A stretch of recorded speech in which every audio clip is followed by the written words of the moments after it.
Whispers in the Cornfield Folk horror. The sun had sunk low behind the horizon, leaving an amber glow smearing the edges of the endless sky. Nathan's rusted pickup truck coughed one last wheeze before sputtering to a stop on the side of a lonely country road. The engine died with a shudder, the silence that followed suddenly immense. He glanced around, the cracked windshield framing a scene of infinite cornfields rippling softly in the breeze. Endless pale gold stalks stretching farther than his eyes could see. Nathan cursed under his breath. The nearest town was miles away, and his phone predictably had no signal. The country was nothing like the city he knew. Here the quiet wasn't peaceful. It was heavy, oppressive. He grabbed his toolkit and stepped out, crunching gravel underfoot, the cooling dusk wrapping around him like a shroud. The farm road ahead twisted into the cornfield, and at its entrance stood a weather-beaten barn and a faded wooden sign. It read simply, Marlowe Farm.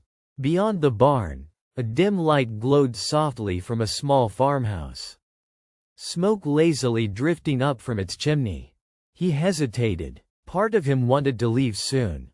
The other part knew he needed help. That's when he saw them. Children. Not one or two, but 5 of them standing absolutely still in a staggered line among the cornrows, their tiny faces blank and unreadable.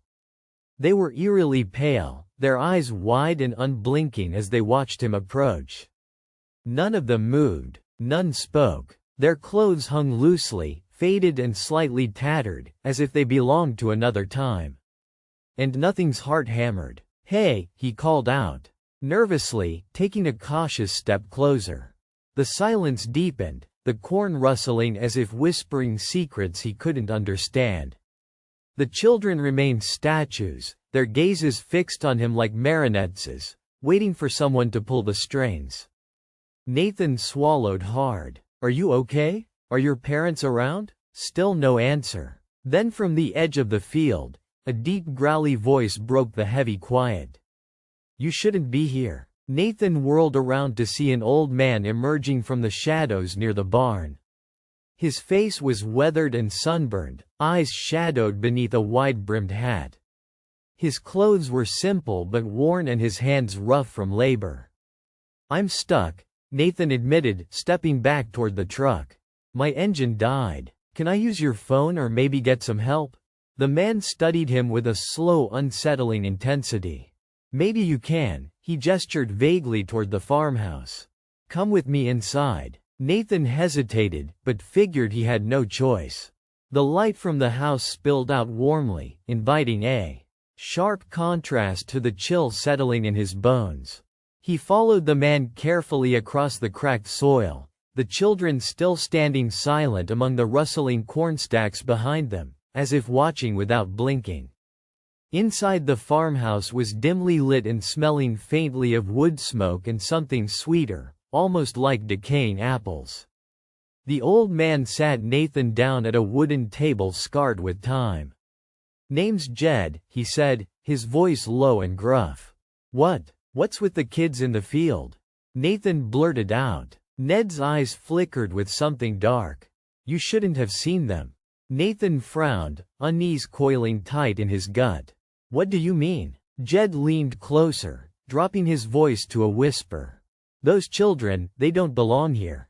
Not anymore." "Don't belong? What do you mean?" Jed's gaze hardened. "Long ago this land was ours. All of it. We planted our crops. We tended our harvest. But with the earth came a hunger, an ancient hunger that must be fed. We made a pact, a terrible bargain." Nathan could feel the room closing in. Every shadow deepening. A pact. "Every year we give the field its dues. Sometimes it's the harvest and sometimes the harvest is of children. Every year as the corn reaches its peak, those who join the field stand among the stalks waiting for the corn's thirst to be quenched." Nathan's throat tightened. "Are you saying the kids are dead?" Jed nodded grimly. "They're part of the field now, waiting to be claimed by the earth. Their whispers grow in the rustling leaves, hungry and restless. The sound from outside the window made Nathan look up, faint whispers carried by the wind, curling and twisting like smoke. The cornstacks swayed as if alive. An unnerving, unnatural dance, taller and darker than before. From the doorframe, a small girl stepped into the light. Her hair was tangled, her eyes wide and glossy like a deep well. "Come play with us," she said softly with the innocent smile of a child. "We've been waiting for you." Nathan jumped up, heart pounding. "No, I'm leaving," he said, backing toward the door. And Jed's face was stone cold. "You can't. Not yet." The air outside seemed to thicken, and Nathan realized the dark was not empty. Shapes drifted among the corn, shadowed outlines with indistinct faces, moving with a terrible silence that gnawed at his mind. The whispers grew louder, resolved into words he could almost understand. "Join us. Join us." Nathan bolted for the door, opening it wide into an oppressive night. The children were closer now, stepping from the rows, faces emotionless. Their hands reached toward him with unnatural fingers, pulling at his jacket, their touch cold and clammy like soil. He pushed them back desperately, staggering into the open. Behind him, Jed's laugh echoed, a low cruel sound that seemed to come from the earth itself. Running blindly, Nathan tripped over rough roots and clawed his way through the thickening corn. The whispers chased him, growing louder, insistent, maddening. "Stay with us." Nathan's lungs burned every step harder than the last. The moon broke through the clouds, casting pale light on the field. Nathan saw a figure ahead, a woman standing where the road met the field. Her face was blurred, indistinct, but her hand was outstretched like a silent plea. Nathan ran toward her, collapsing into her arms. "Help me," he gasped. The woman's voice was cool, distant. "You're already part of it."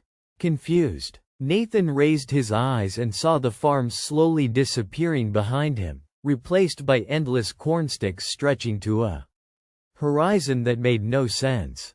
The whispers swirled around him. A chorus of lost souls trapped in the earth's cruel embrace. In the distance, the flicker of the barn light winked out like a dying ember. Nathan's breath came in ragged gasps as the field closed in. The children reappeared, their pale faces calm, eyes hollow yet full of longing. They reached for him again and this time he no longer resisted. The final whisper was a soft sigh carried away on the wind. "Welcome home."